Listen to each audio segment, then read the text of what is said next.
The True Story of the Three Little Pigs by A. Wolfe, as told to John Ciesica, illustrated by Lane Smith. Everybody knows the story of the Three Little Pigs, or at least they think they do. But I'll let you in on a little secret. Nobody knows the real story, because nobody has ever heard my side of the story. I'm the Wolf, Alexander T. Wolfe. You can call me Al. I don't know how this whole big bad wolf thing got started, but it's all wrong. Maybe it's because of our diet. Hey, it's not my fault wolves eat cute little animals like bunnies and sheep and pigs. That's just the way we are. If cheeseburgers were cute, folks would probably think you were big and bad too. But like I was saying, the whole big bad wolf thing is all wrong. The real story is about a sneeze and a cup of sugar.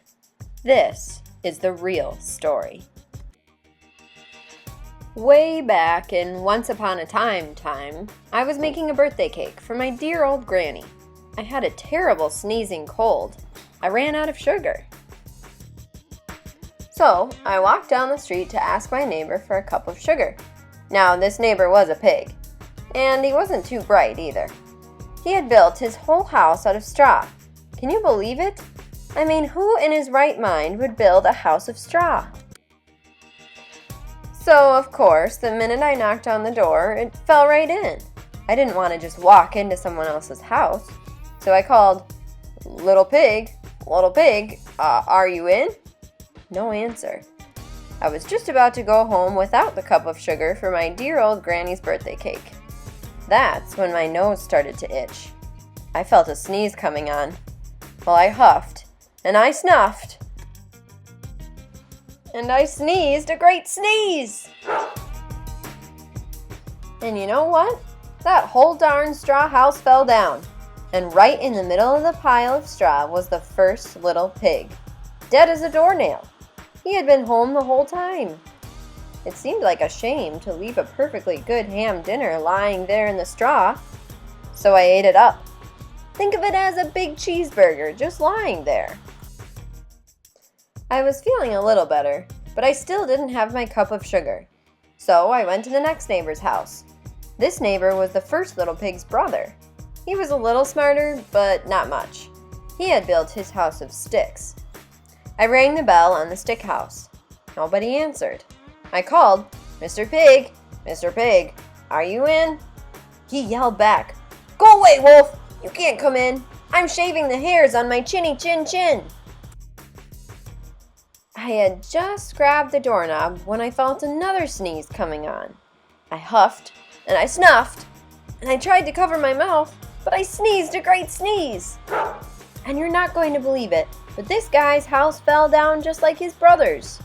When the dust cleared, there was the second little pig, dead as a doornail. Wolf's honor.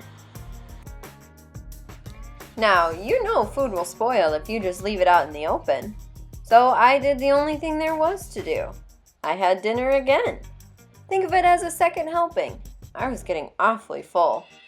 But my cold was feeling a little better.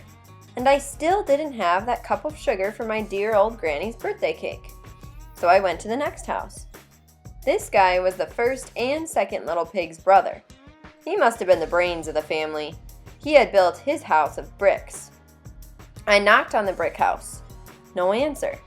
I called, Mr. Pig, are you in?" And do you know what that rude little porker answered? "Get out of here, Wolf. Don't bother me again." Talk about impolite.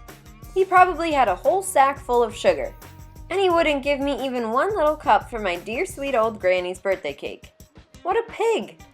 I was just about to go home and maybe make a nice birthday card instead of a cake when I felt my cold coming on. I huffed, and I snuffed, and I sneezed once again. Then the third little pig yelled, "And your old granny can sit on a pin." Now, I'm usually a pretty calm fella, but when somebody talks about my granny like that, I go a little crazy.